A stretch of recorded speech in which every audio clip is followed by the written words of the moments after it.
Welcome to a quick special edition, a morning edition of Clone Questions Live. This would be episode 19 of Clone Questions Live, hosted by me, Paul, your clone coach. If you're trying to make the best clones ever, head on over to clonecoach.com and grab the digital SOPs today. I just had a sticker yesterday that I posted and asking for questions, and there was quite a few questions, so I figured it's best to just hop on a live and answer them all at once. And I'm assuming, yes, all the questions are laid out here perfectly. So when I put a sticker up on my Instagram stories asking for questions, all the questions, I can answer them here. So instead of going one by one, we could just hop on the live, roll something up, and see what you guys were asking about. So I'm going to roll up some, I believe this is the RS11 that I was gifted on my trip to Toledo, Ohio, to do a special edition of Clone Questions Live in person at their workshop at Toledo Indoor Garden. So if you haven't checked out Toledo Indoor Garden or that episode, check out Toledo Indoor Garden. They do online orders as well for all your hydroponic needs. And check out the full length version on my YouTube channel. It's it's a 2-hour long workshop, but it was really good times, really good conversation, really good questions. So if you haven't checked that out, check that out. So I'm going to roll this bad boy up, and we're going to get into the questions. This edition is going to be like questions and coffee. I got my coffee, I got my joint. Going to have some questions. So questions and coffee with Clone Coach. It is morning for me, where I'm at. But let's see here. I'm going to roll this bad boy up. And for those that don't know, for anybody that's international, clonecoach.com is now available. The website itself is translated into about 12 or 15 different languages, and the PDFs, the digital SOPs, are translated into about 15 different languages as well. So for all my international supporters out there, speaking Hindi, French, German, Portuguese, Spanish, 3 versions of Spanish. Let's see what else we got. French, Canadian, all kinds of different languages. Basically everything where there's some sort of legal cannabis in your country. I try to get those languages set up. So if you haven't checked that out, go on over to clonecoach.com and you'll see all of the different language options available for the website itself and the SOPs. I got the quick guide done. I got the best clones ever guide done, and finishing up the best mother plants ever SOP so I could load and host that as well. But the website and those 2 PDFs are done. It was a really busy weekend. Of course, I did not come prepared with the no, here it is. I got a lighter. Never mind. All weekend, really busy uploading, correcting the website, doing the translations on the website, uploading the files, individual files to the select individual languages. So pretty busy weekend, but I'm excited for it. I think I get people from all over the world reaching out, and they put their best effort into speaking English for me, and I appreciate it. So I'm putting my best foot forward to try to help anybody out there that would want this in their native language. It's even available in Chinese as well, because I went up to Oak Fruitland in Oakland, and their staff speaks Chinese, and they were the first person to receive a translated version of the SOPs, which was a Chinese version of the SOPs.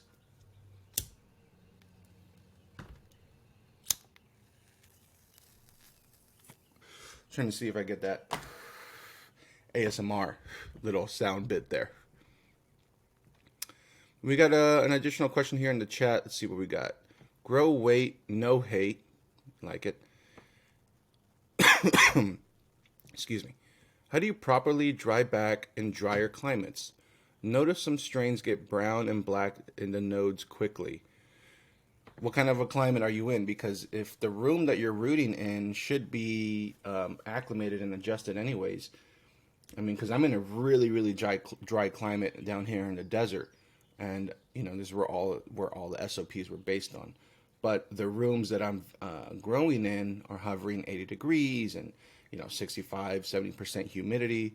So with that being the case, I have no issue because the outside environment doesn't really affect me.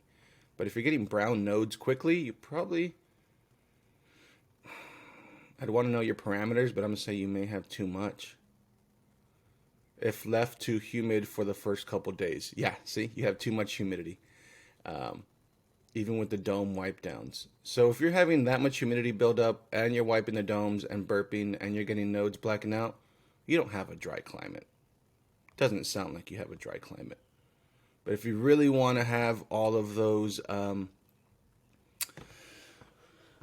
questions and problems addressed, I highly recommend you grab the Best Clones Ever guide on clonecoach.com, available in 15 different languages now, and it will correct all of your problems there.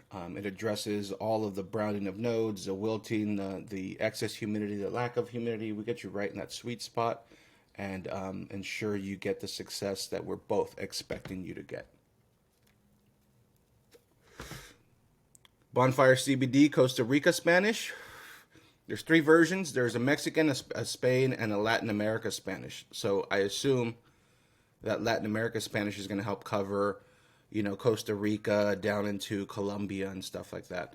So, yes, that's why there's 3 different versions of Spanish available. Even though the Spain Spanish, I got a Catalan as well, which is like a different language. It's not Spanish. So I got 2 options for all my people out in Spain. No Middleman says, let me get you the Italian version, man. It's done. The Italian version is done.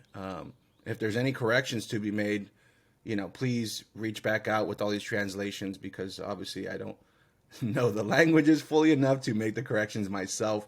So if you do get a separate language SOP on clonecoach.com and there's any corrections or anything that comes up, please reach out, help the rest of your team members out. We'll make that adjustment on that PDF, and moving forward, it'll be corrected. That's all we could do. So let's see here. Let me catch up on this chat. Let's see here. Grazie. You're welcome, No Middleman. All right. We have some questions in the story here, so we're going to get into that right now. Special coffee and questions edition of Clone Questions Live with Paul, your clone coach. Let's see here. What mils per gallon of xylitol do you dunk your clones in? Okay, guys, xylitol. I get asked this question all the time. And first of all, I'm not making up any dosages. I am reading the labels. So if you ever have any questions, please read your labels, all right? Now, there's basically 3 different dosages for xylitol. Starting at the highest dose is an ounce per gallon. It's foliar safe. It's the strength that you want to use for like cleaning and sanitizing your plastic and your surface areas and stuff as well. So 30 mils per gallon, and that's what I use to dunk my clones in. That kills everything on contact, and it's the highest rate that you could apply. Right in the middle, 15 mils per gallon. That is the dosage for like everyday preventative. If you don't have much pathogen pressure, it's just a mid-range dosage to just stay clean. That is also the rate that I would recommend, 10 to 15 mils, if you are going to do a root drench on your mother plants as well. I would just start a little bit lower. Lastly, the third and lowest option, the third and lowest dosage is 1 mil per gallon. And that is basically a continuous use dosage where you could have that in your dosatron or irrigation system, just keeping your lines clear from biofilm and any sort of pathogen buildup. That's also the dosage that I recommend when you have humidifiers. I like to put 1 mil per gallon in my humidifier so that I'm preventing any sort of algae buildup, that pink slime buildup that happens inside of the humidifiers. That's my way to prevent all of that and keep that humidifier nice and clean. So 1 mil per gallon, 15 mils per gallon, or 30 mils per gallon. I'm gonna have to put that on the shirt, dude. I get that question. I get asked that question so many times. And everybody in the chat, as far as merchandise goes, I mean, we're far from it. I'm not a designer, but I think every I think T-shirts are never gonna be a bad idea, right? Just what to put on them. And I'm thinking all these little tidbits, node versus no node. So it'd be like something there, or burp wipe spray, kind of the methods, during the rooting process, Xerotol, some sort of no RO with 2.0 kind of a deal. Like, get these little bits of information on T-shirts. What do you guys think? You think that'd be a good little series to do for Clone Coach T-shirts merchandise? Let me know in the chat here if you could. We got Vermont in the house asking, what is Xerotol? It's spelled Zerotol 2.0 from BioSafe Systems. Is a fungicide, algicide, bactericide, if I'm not mistaken. So it's basically going to kill any sort of algae, pathogen, fungus, fungi. And it's Grow Generation has it. Yep, they should have it. Years ago, funny story, years ago, my local Grow Generation didn't carry any BioSafe System products. And, I was already a fan of it and understood the chemistry and stuff. So I would go in there asking for it. Hey, do you got TerraGrow? Hey, do you have Xerotol? Hey, do you have Sanidate? And, they'd be like, no. Till eventually they came around because they got enough demand. And I was telling people about it. Then they would go in and ask. And at a certain point, they realized we should probably start carrying this, and they do. So you should be able to find it at your local grow store. If not, go to biosafesystems.com. There's a map on, distributor locators or whatever, and you with a couple clicks and a little bit of research, you'll find it. Let's keep going on the questions here. And so I'm gonna delete that. No, I'm not gonna delete it. I don't know if it deletes it on the stories too. I'm done plugging around 1,500. Okay. That's not really a question. When do you start counting the days? The day you plug your clone or the day after? Oh, good question. My day one is the day I plug the clones. That's my day one.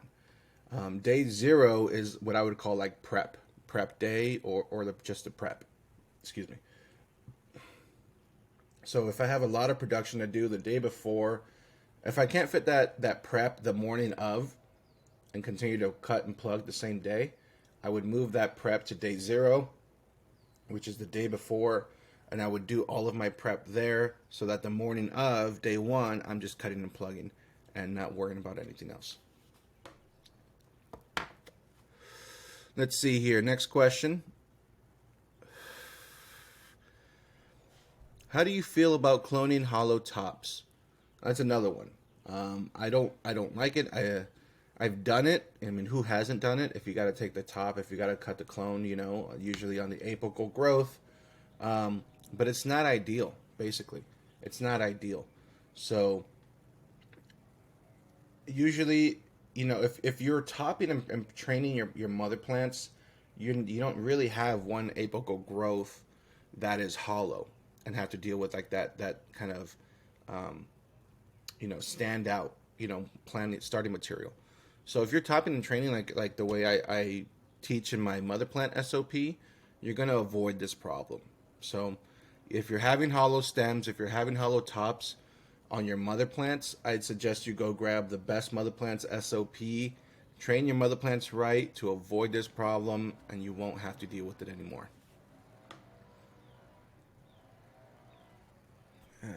Landscapers, hold on one sec. Let me...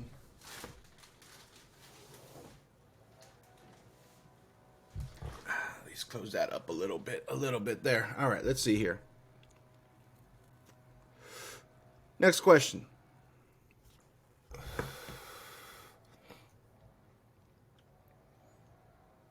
So the next two questions are from the stories, and it says there is a picture. My story had a picture of a cube and a plug, with some white fuzz on top. And I know that.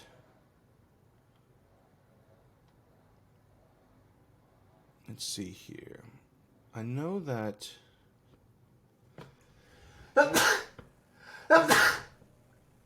Excuse me. Sorry. Damn. I know that Zach from BioSafe Systems chimed in, but I think he might have sent me a DM and not a response to the story. In regards to. Yeah, here we go. So, on the story, there is a picture of a plug with a little bit of white fuzz on top. Now, most of the time, the cocoa peat based medias will get a trichoderma growth on the moist plugs because they're usually delivered moist or moistened, and that trichoderma comes from the peat in the media, words from the manufacturer. So that trichoderma is usually a good defensive fungus, doesn't allow other bad funguses to penetrate and colonize and take over the media. So it's usually a good thing, but most people like to start quote unquote sterile or know what they're inoculating with. So with that being the case, and here on back to Zach from BioSafe Systems, if you guys haven't heard anything from, if you guys want to learn more about BioSafe Systems and Xerotol, TerraGrow, all their offerings, go to my YouTube channel and check out my Clone Talk interview that I uploaded with Zach from BioSafe Systems. My audio in it sounds like crap because it was my first episode practicing and recording, but his came out fantastic. A lot of great knowledge on there. So go to my YouTube channel and check out that interview. But he says that it's, excuse the pronunciation, saprophytic fungi. Saprophytic, saprophidddic, saprophytic fungi. But he says Xerotol will smoke that shit, which it will. That's why I use Xerotol in my rooting process and my cloning SOPs.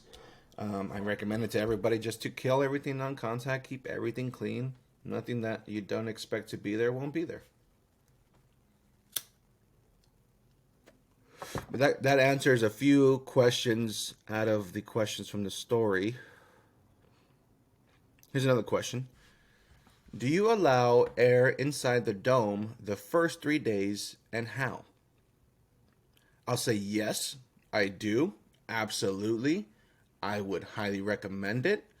The how, the implementation, and the proper ways of doing it, I would say go to clonecoach.com and grab the Best Clones Ever SOP because all those details are in there. That's what that implementation is there. That's what that SOP is for. If you're ready to start making the best clones ever and you have questions and you're trying to figure this out, do yourself a favor, grab the SOP, and in 14 days, you'll see the results. And quite honestly, I just got off the phone yesterday with a client, and they're seeing that they did the side-by-side with their SOPs in mind, and the first 3-4 days, they already saw a difference. They're already seeing, greener growth, perkier plants compared to their old SOPs. So you're going to see results in 14 days. If you really want to know how, what to do, even grab the 14-day quick guide on clonecoach.com. That's an introductory, budget-friendly version, single-page version, and you'll get a discount code for what you paid to apply to the full version, so you're not paying that twice. But let's see. Everybody in the chat, I'm going to get to you. Don't worry. I'm just trying to keep up with the questions that came in through the stories that I posted yesterday. And I think I'll keep doing this where I'll post the questions. I'll ask for questions in my stories, call it Monday. And the next day, 24 hours later, before it expires, I'll respond to all of the questions in there. So I kind of like that format. And if I'm going to reply, hence recording the full version upload that to my YouTube. So for anybody that missed it, you could always go back to the YouTube channel and catch the full-length versions. So let's see. Moving on down. Questions from Story says, I'm using Xeritol right now to kill some mold on my FloraFlex plugs, but it's not working. If you have any questions, reach out to any of the guys from BioSafe Systems. They're super active, super responsive, and super helpful. The whole staff over there will help you ensure that you're using the product correctly to get you the results that you're expecting. Next question is, how do you control Fusarium? Control, prevent, and eliminate are 3 different things, right? So just to control it, to keep it at bay, I would do a rotation of a chemical fungicide like Xeritol 2.0 and an oxyphos, which is another product of theirs. I would be root drenching that and foliar spraying that. Basically contact killing, all parts of the plant one day, and then the next 12 to 14 days, or 14 to 20 days, I would be inoculating with biofungicides, being different strains of biofungicides to prevent pathogens and mold. So I would kill chemically, clean everything out, and then re-inoculate both the root drench and foliar sprays with the beneficial biofungicides, along with inoculants and compost teas, a really active root zone to keep all those negative pathogens at bay, and then come back in and clean and kill everything and re-inoculate again. That's the way I would control it.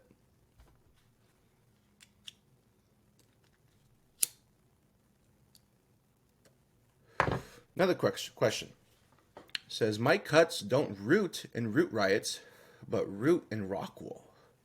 That's fairly interesting because it's usually the other way around. Root riots are usually, probably some of the easiest media to root in, and rock wool is usually the toughest media to root in. So that's funny. It's usually the other way around. Next question. How high should I keep my relative humidity if I'm in a tent cloning? Whether you're in a tent or a room or a warehouse or a greenhouse, you're going to want 65 to 70% humidity in your room, in the environment that your domes and clones are in. If you're hanging out there, usually you're not going to run into any problems. If you're higher or lower, you're going to need to adjust and adjust your protocols to account for that high or low, that excess or lack thereof humidity. Next question here. Let's take a look.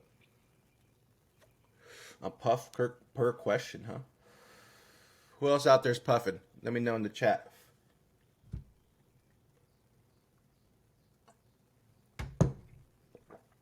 Let's see. Next question is, how far along are you with your cloning gel / solution? So it's not a solution, but I'm trying to find the most effective rooting hormone product that I could offer to the Clone Coach team directly, kind of bottle or package or ship out myself to all the Clone Coach team members and then some, and the future team members as well. So right now we're in trials. I'm having a lot of team members trial out the gel, and we're gonna see if it's what we're expecting. We're gonna move forward. If it's not what we're expecting, we're not gonna move forward. Hence the trial, and hence not just blindly doing it. I'm trying to see which option is going to be best, and there's another option that I'm going to try after this gel. Once I receive the samples, and we're gonna give that one a shot. They both have their merit. They both have their own lane, but they're both different. But at the end of the day, whatever's the most effective for the Clone Coach team members is the option we're going to go with. So we're in trials right now. We're in trials.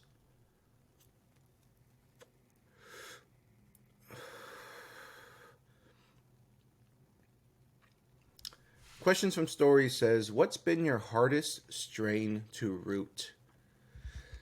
I get asked this, I've been asked this quite a bit, and I'm trying to think if there's a particular strain that really like stuck out with me, but no name really comes to mind.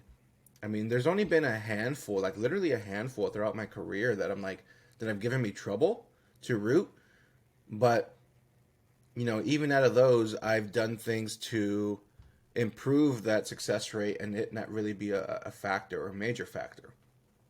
And I think the ones that like did worse for me or were the hardest to root would still be in the 75% success rate in the same time frame of 14 days and 85% or more in the next week or so. So not like impossible to root. They just like usually took longer, but nothing really, no real one strain or something comes to mind, unfortunately. And fortunately, because I've always ran a multitude of different strains and given them all the same treatment, basically. So this is a standard. This is what every plant should, perform at. And usually that's the case. It works. Let's see here.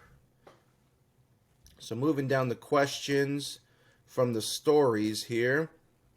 Can you guys see the questions that I have pulled up? Is it like blocking your screen as well or no?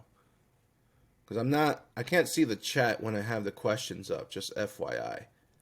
But we'll keep moving down the questions and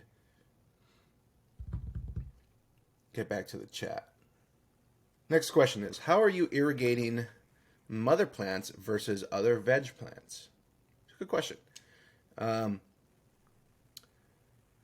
Usually, if it's quite a bit of mother plants, like, table after table, row after row, ideally I have them on drippers.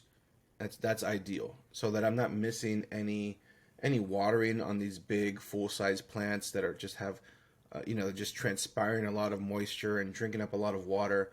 I don't want to miss a beat on those, so I always want them on some sort of automatic irrigation system. And every 2 weeks or so, every 2 to 3 weeks, I'm doing root drenches on these mother plants, and at that time I'm doing basically like a wand watering, as if you were hand watering, right? With a wand, so that I'm flushing out the entire media with my root drenches. So they'll get periodical, like hand water from a wand drenches, and be on an automatic dripper system in between. If it's not that many mother plants, I don't know. It's all relative, right? Like if it's something you could easily water by scooping half a gallon of solution, feeding it to the tops of your plants in 10 minutes, then do that, right? It just depends on your scale. But compared to the other vegetative plants, everything is treated the same as much as possible. So if I have the ability to put my 1 gallon veg plants on a single dripper, I'm going to do that. Even more so because there's a lot of plants at that stage.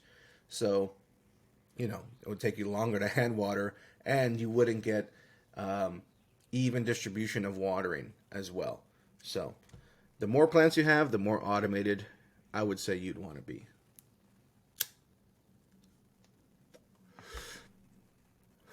Next question is, how wet and moist should I keep clones when it comes up to cuttings? How wet and moist should I keep the clones when it comes up to cuttings? Maybe someone else could help me decipher what we're trying to ask, what that person's trying to ask there.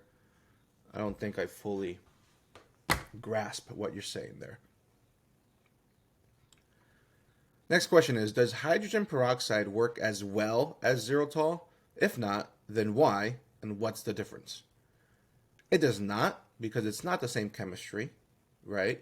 A 3% grade hydrogen peroxide is always in a light, tight bottle because it's very susceptible to light, first of all, degrades really quickly, and it doesn't have the same chemistry. Just look at the percentages on the labels. Chemistry is a funny thing, man. I mean, there are some basics to it with some basic ingredients, and it's not like the most difficult thing, for most growers to understand and learn.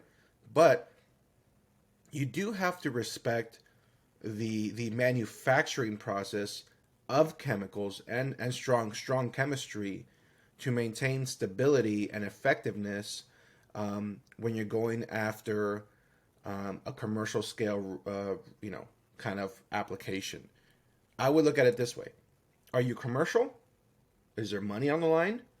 Are you running multiple lights, multiple rooms, multiple facilities? Is it a commercial operation? If so, go commercial with everything. Your products, your equipment, your staff, your business model, everything. Go commercial. If you're a hobby level still, then it's okay to use hobby level products, which I would consider hydrogen peroxide a hobby level version of an oxidizer, right? It does oxidize, it does kill on contact, it does leave behind oxygen as the residue. So basically, sure, it's kind of the same, but depends on your level. If you're hobby, go with hobby stuff. If you're commercial, you better not be using any hobby stuff. Go use commercial products. Hence, that's the biggest difference, I would say.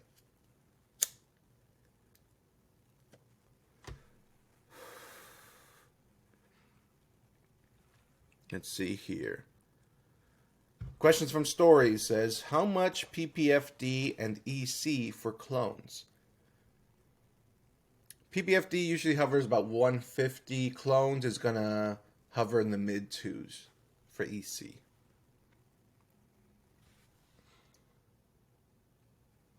Next question from the Stories here. Once again, everybody in the chat, I appreciate you. I'll be getting back to the chat in a second. I'm just going through all these questions from the Stories first, then I'll catch up on the chat. But, best believe if you leave something in that chat, I will get to it. I'm just trying to play catch up on the questions from the Stories, which I'm able to answer here live. I have them all listed, so it's great responding to all the questions in this fashion. I think it's a 2-for-1 special. What do you guys think? Next question is, what protocols do you use to mitigate viroid spread? Basically, you want to have the mindset of isolation and eliminating cross-contamination. That is the mindset. With that, you analyze basically every step and you isolate and you eliminate cross-contamination in every possible method, right? Be that one pair of scissors per mom, that's that scissors for that mom. It doesn't go on any other plant. Isolating the cuttings from that mom onto one cup so that doesn't go in and mix with any other cutting from another mother plant. Your final cut scalpels, once again, change from every mother plant at the bare minimum. You could also do the ketchup bottle tech for your rooting gel, where you're basically pre-filling the gel into the pre-made holes in your rooting media with the ketchup bottle tech. If you haven't seen that video, go scroll back on my Instagram. And that'll help eliminate the cross-contamination of dipping all the stems into the same gel. Now look, and before all this, two last things. Testing is another way to mitigate. So you got to test your vegetative plants. You got to test your mother plants. You got to put your plants through tissue culture. Test them coming out of tissue culture. You got to do a lot of testing if you really want to know where it is, if it's out there, and how to mitigate it, how to control it. So to test, I would suggest you go to MyFlora DNA. That's MyFlora, FLORA, DNA.com, and use discount code CloneCoach for all your testing needs. Test if you got Fusarium, Pythium, hop latent viroid, the cannabinoids in your plant. test all, you get all that tested, so you know a test doesn't lie. So you know where to test a plant, at what age to test a plant, at what frequency to test a plant. That'll be one of the biggest ways to help you mitigate any sort of viroid spread. And there was one more thing to say, but I think I'm spacing on it.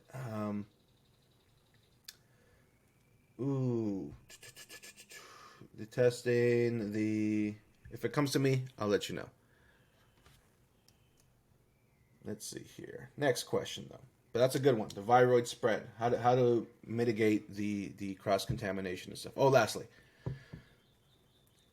you could go as overboard or as steady or normal as you would want. Because if you're analyzing everything with a mindset of isolation and eliminating cross-contamination, you're going to question everything. You're going to say, well, I can't use the same blade for the next clone because that's cross-contaminating.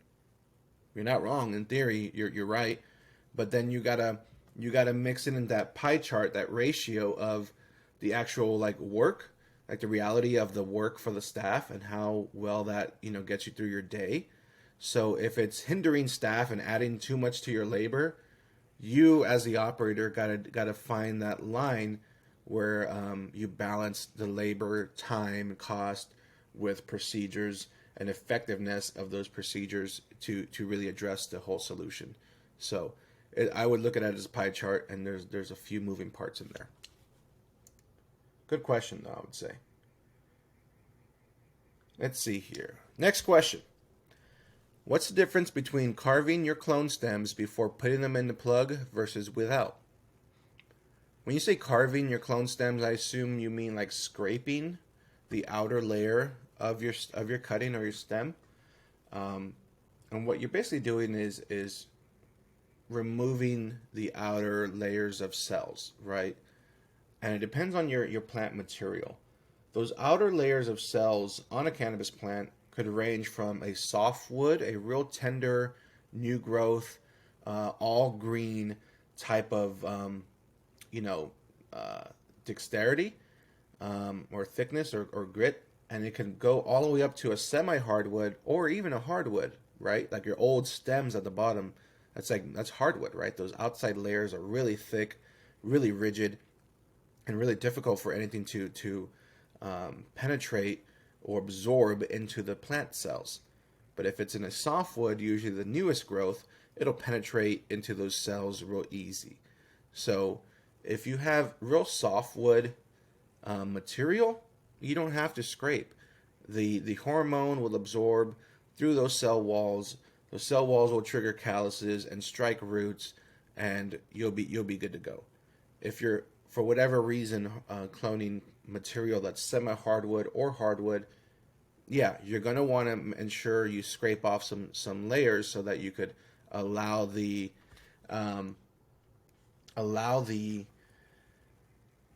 hormone or the nutrients or the moisture or what have you, the oxygen, penetrate those cell walls.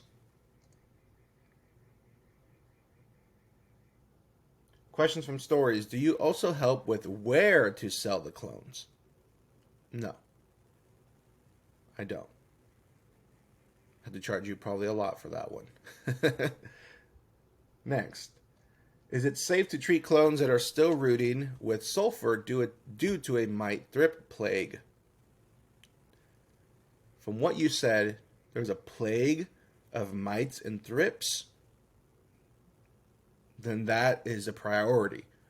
The plant health is going to suffer if there's a plague, be it due to the mites or thrips or to the applications of IPM products that you're applying to try to eliminate the mite and thrip plague.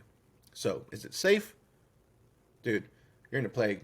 There's gonna be losses. Things aren't gonna stay safe if that's the case. Sulfur, it depends how much you're applying, and depends how much light. Sometimes the light interferes with it, so you gotta turn the lights off for a little bit. Sometimes it doesn't, so it's you gotta find out for yourself. And so good luck, man. You got a plague going on. Try to address as much of that as you can before your clones get into the domes. as much as possible. On the mother plants, dunking them, pre-treating them before you even plug them into the stems, all that good stuff. So you're not having to do as much like heavy applications of IPM products during the rooting process. You want to eliminate that. Next question. When receiving a clone in the mail, how can you best ensure its survival? Are you receiving stems only or rooted clones? If it's a rooted clone, transplant it and give it everything that it needs to survive. That's pretty easy. If it's a stem, it's a cutting, bare root stem, then if it's worth it to you that much and you probably paid a pretty penny for those genetics, I would highly recommend you grab the Best Clones Ever guide and put that through the rooting process, put those bare stems through the rooting process, and that'll be your best way to ensure its survival. I don't know how you're receiving the clone and how the clone comes, what the life of the clone was like, all that good stuff. So, but to ensure the best survival, have the best, the best guide at your disposal, which I would say is available at clonecoach.com. What style/media would you suggest for starting clones that would transplant into soil? That's easy. A cocoa peat based media with a dome setup, 50 clones per tray, plastic dome. Excuse me. Cocoa peat based rooting plugs. Transplant that into soil, no problem. Let's see here. Tips for heat control during hot summer nights and days. Better AC. Man, I live in the desert. 120 out here in the summertime. And trust me, I've had rooms popping in the summertime. And what you do is you don't run your lights in the daytime. You have the capacity of your AC unit has to be more than what you calculated for, an extra, an extra 20, 30, 40, 50% more that you could handle there. And, fans and that's it, man. Try to run the least amount of equipment during the hottest part of the day. And, that's all you could do. Better ACs, man. And make sure your ACs are cleaned and serviced by a certified technician that knows what they're doing. Make sure your fans are clean. The air mover inside the head of the mini split, make sure that's cleaned. So if it's gunked up, it's not going to get the airflow. If your filters on there as well are gunked up, you're not going to get the airflow and cooling, max airflow and cooling that you could get out of that unit. And the outside unit, make sure that that's rinsed off and those coils are clean as well. So the same thing, it could breathe and cool and transfer as much of that heat out as possible. But good luck. But I've done it, man. Last question says, do you spray Xylitol on the tops of the plugs? If so, what dosage? 15 mils? So, good question. When I'm applying Xylitol 2.0 to my clones, I am spraying the under canopy, be it the stems and the under part of the canopy and the canopy itself, as a full contact on the plant material. During that spray, I'm getting overspray on the tops of the clones. Now, I'm not face down spraying and soaking the tops of the clones, but as I'm doing my sprays on my tray, that mist is hitting the tops of the clones indirectly. So, indirectly, yes, they get sprayed. Directly, no, they don't get sprayed. And the dosage is 30 mils per gallon. So that was all the questions. Let me try to scroll back up into the chat and see if anybody had any thoughts here. But thank you, everybody, for joining this random edition of Clone Questions Live. Scroll up this chat. Let's see here. Okay, we see Bonfire CBD, so I know that was a beginning. We answered that Xylitol question. Down East Cultivators says, do you do any TC work? I personally don't. Something that's always been in that other room in the nursery where I've just been too busy in the nursery to really go over there and give it the time that it needs. But I have a lot of friends that do, and you know, it's definitely should be a part of your nursery operation.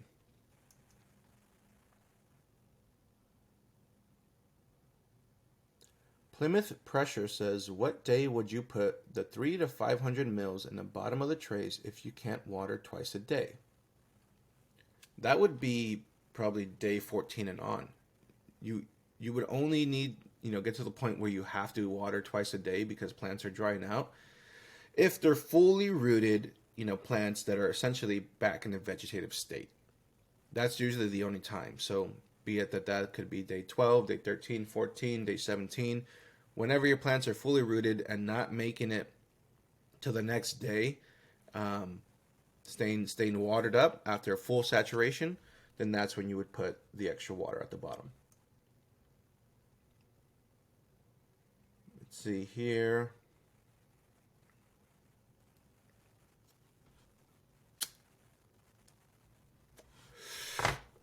Pressure Lab Cultivation says, I'm starting an illegal market here in Vermont this month. I have all my own moms, and I bought about a dozen packs of your and mitten seed drops. I haven't done any seed drops, so I don't make seeds. I don't know who seeds you bought, but you bought mittens seed drops. Nice. I think I have some seed packs of theirs too. Some bean fiends. But I have a CPL clones. But I have a CPL clones a buddy in SoCal is sending me. Okay. Sounds like you got your genetics and stuff figured out. But if you have all those moms and you have new genetics coming in and you're starting a facility in a legal market, I assume you're going to need to get all those genetics into production, into your flower rooms. With that being the case, I would highly recommend Pressure Lab Cultivation, that you check out the best mother plants ever SOP to maximize your clones per square foot and have really healthy, productive mother plants. And the best clones ever guide as well, so that you're making the best clones ever off of those mother plants every 14 days, so that part of your operation is dialed in. Pressure Lab Cultivation also says, Xylitol versus sulfur dunk on new clones from another grower. Well, Xylitol, you could do it, but as soon as it's dry, it's basically gone. So with the sulfur dunk, if you do a sulfur dunk, it's going to be lingering there for, 2 weeks? 10 to 14 days? So what other options do you have during those 14 days to apply when your plant's coated with sulfur? I think you're limited on the options. If you do a Xylitol dunk, once that plant is dry, you could basically start any other protocol on whatever any other products you want to apply to that material. So, and they're not completely the same chemistry, so it's not apples to apples, basically. But I would say Xylitol, and then you're able to apply whatever else regimen you want or that plant needs. B Chicano says, what's up, Clone Coach? What's going on? AC2 American Chinese says, hi there, thank you for the sample. Thank you for giving the trial a shot. Let's see the results. Let's see how that gel does. See if it's worth it for us and the rest of the team members. Let's see here. Scrolling down the chat, making sure.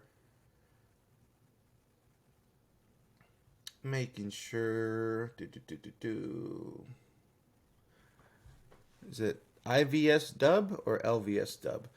What's the cost of the tests? Do they have a test for all things, or is there a test for everything? Just go to My Flora DNA and check out all the options. I would butcher it trying to give you accurate numbers or accurate lists of testing, because there's a multitude of different tests and stuff. So go to My Flora DNA and check it out for yourself. And just use discount code CloneCoach and you'll get your discount. Kanasutra OG says, does a 10% bleach work to eliminate cross-contamination? On tools, yes. That's usually, it's just that the other factor is contact time. So 10% bleach, but I think you would need don't quote me, but 30 to 60-second contact time for it to be effective in killing the viroid. So that's the biggest, you know, the other factor, not just concentration. And LVS Dub says, I would use for that 10%, I would use blank for the 10%, and Vercron works better than bleach. Vicron. I always say Vercron. I don't know. I always butcher the name. Vicron. Yes, that's another product used that could be used to treat and kill any sort of viroid on your tools. Prajwal Shirchan says, Namaste, brother. Can you do a clone outdoors? I was trying to clone in cocoa, but the stems just rot. If your stems are rotting, you probably have too much stagnant humidity, and or you're not protecting the stem or the rooting media with any sort of beneficials like biofungicides, root inoculants, clean material starting and stuff like that. So it doesn't matter if you're indoors or outdoors. It's about the parameters. You want a more humid environment to keep the plants rigid. You want the soil and media to dry back in the first week. You want to have the foliage breathe daily. You basically don't want to trap all that humid air for days on end. We don't want that. We want that foliage to breathe, but gain the help of the extra humidity. If we're doing that as a rough basic, if you're outdoors, you should get better results. You should get closer to the results that you're thinking. LVS Dub says, thrips and mites. Spinosad will eliminate thrips, but if mites, I would just start over. See, everybody's a little bit different, right? I mean, some people would take on the mite battle. Some people will take on the thrip battle. Some people will take on the PM battle. Some people won't, but it's a battle. It's a plague, High Tech Farm says, what's a good solution to dunk clones in before plugging in rooting media? I'll let the Clone Coach team answer this one, guys. What is a good solution to dunk clones in before plugging in rooting media? This is something I've said a lot of times. And once again, we're a team here, man. That's why, imagine you're in a locker room, you're with your team members, and you have that question, and everybody's heard it a few times. Everybody just turns around and says, "Yo, it's this." Boom. Everybody's on the same page. Like, the team's helping the other team member to be at the same level and advance and keep growing and learning from there. So that's why sometimes I'll do it like that. But just to answer it, I would say Zerotol 2.0 is a good solution to dunk clones in before plugging into rooting media. Indio 933 says hi. Hello. Yeah, Pressure Lab Cultivation says, yeah, my bad, Bean Fiends. Yep, I got a couple packs of those Bean Fiends. The joint Chiang Mai says, how about Suffix Suffoil X? Do you use it at all? When necessary, I've had staff use it. I've rotated in at some points, but it depends on what you're battling. But it's definitely a product that's available to us that should be available to you and part of your rotation if necessary. So yeah.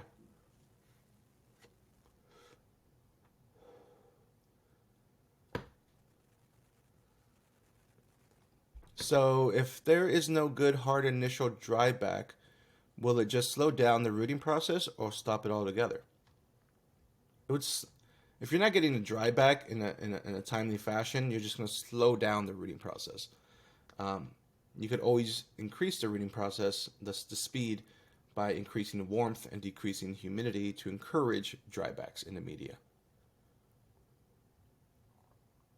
Yeah, see, Indio says mites ain't shit, so it depends on what you're comfortable battling, And, his version of a plague, we don't know what the situation is like, what the facility is like, how many plants are affected, what's going on. There's so many factors. Let's see here. Yep, Dirt Daddy helping out the team, sending 30 mils for that Zero Tall 2.0. Shout out from AZ. Integrity Farm says, if y'all don't know how to combat all different bugs, just stop. You know, it's a battle. If you're battling, a pest or a pathogen, it's a battle, and you really can't do one or two attacks and let your guard down. That's what you can do. And I think that's what is a very, very common mistake that people make is when they have a pest, a disease issue, when they're dealing with mites, thrips, aphids, they try one or two attacks and they think that they got full coverage and they think that that's enough. And then they let their guard down. They oh yeah, I see less. I'm done. I did what I had to do. The next week after that, boom, the pop outs again. When it comes to dealing with pest and disease, it's a war. It's battle after battle after battle, and you cannot stop because your entire crop is at risk. So you can't do one or two strikes and assume that the enemy is gone. You have to attack, different pronged attacks, different angles, different solutions, different chemistries, different procedures, physical, chemical, all of it, so that you eliminate your enemy. That's really the only way to look at it.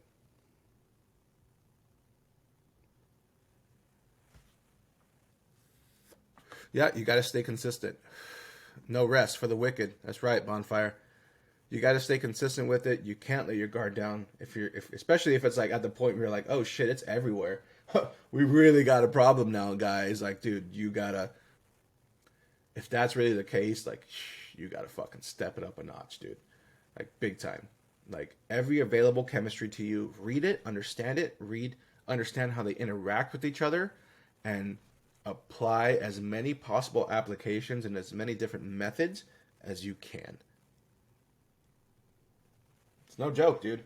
People say, oh, well, what do I use? Oh, well, try this. Well, I applied it. I still got it, man. Your shit don't, you don't know what you're talking about. You didn't solve my problem.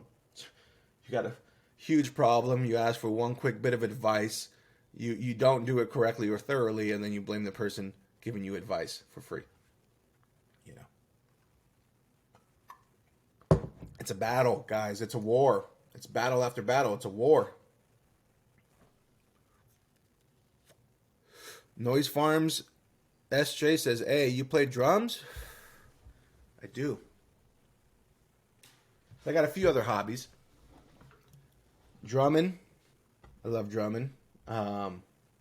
Paintball is another hobby that started when I was like a teenager, and I've had a decade hiatus or something, even longer, probably 2-decade hiatus. But I'm going to play a paintball tournament this weekend with a few old buddies of mine that we've been playing paintball from we were teenagers, and we're going to get out there and go play a little 3-man tournament out here. So it's going to be fun, man. But paintball's something else is fun, and just business content, learning, technology and where we're at, having more of a business mindset versus an employee mindset. I've been an employee in a lot of places, but I've also had a lot of different little business ventures and startup ideas, and trying to feed into that to make something really pop and work. So, and helping people, and that's always fun. And languages is always fun, because in my previous career, I used to travel a lot to different places, different cruise ship destinations. So on the cruise ships where I would go and service equipment and machines, the staff would always be from different countries, be it from China, from Indonesia, from India, from Jamaica, all these different staff members. So or the Philippines. So I would interact with people from all over the world, and I'd always get a kick on trying to learn their language a little bit, greetings, little sayings, little stuff to make people, laugh or catch people off guard. I always keep a little notebook and, jot down some little notes. And that's why another reason why I'm so excited on launching all the different languages on clonecoach.com and offering the SOPs and the digital guides in different languages as well, to help people all over the world grow, make the best clones. It's phenomenal. So that's just a few other hobbies, a few other things that That and hot yoga. Hot yoga is good as well for me. I love the sweat. I love the heat. You know, love the workout. And yeah, man, that's it.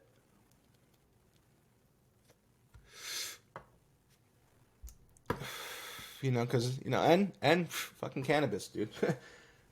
I've been smoking since I was a teenager. I've had my medical card from the day I turned 18. I was hitting dispensaries and clubs and, you know, growing a plant here and there and like just being obsessed with cannabis from an early age, being the advocate, getting in trouble for it, still sticking true to it, still preaching, still, you know, helping anybody out there with an ailment that I could provide medicine to. You know, they would get results, they would get relief, I'm sorry. And always been on it, you know, always loved gardening. You know, I've always, you know, gardened other plants as well, tomatoes, broccoli, you know, zucchini. The 2 semesters I went to community college, one of the only classes I ever attended was plant science and the plant science lab, because we propagated plants in a greenhouse. We had a small vegetable crop where we did the compost and just, you know, it was a pure compost organic crop of zucchinis, and had a zucchini the size of my forearm, man. It was huge. Radishes and chili peppers. I get the seeds from chilies and stuff, like from around like our dinner table and stuff. If it's a chili that someone really likes, I'll just get the seeds from the chili, germinate the seeds, get them little seedlings, and here's a plant. We'd grow the plant out and harvest same chilies and stuff. So, you know, I've always liked gardening, and gardening cannabis has always been right there as well. And so using, you know, a combine of all that, that's kind of what's going on with me. Whether, I don't know if anybody was interested in that, but somebody asked about the drums, and that kind of trickled off into other interests and other hobbies there. But we're getting close to the end here, so I think that will be the, you know, one joint's length. That's an hour. That's not too bad, right? We answered all the questions from the stories, so that got done. Reminded everybody that clonecoach.com, the website, and the guides are now available in 15 different languages. So if you're in any other country, or you know anybody that has an interest in cannabis and wants to make the best clones ever, please share that with them and help spread the word a little bit to let everybody know that, hey, here's some proven results, proven information for you to get the results that we're both looking for. So I think that's going to do it for me. Thank you to everybody that joined. I will catch you guys next time. Take it easy. Stop that.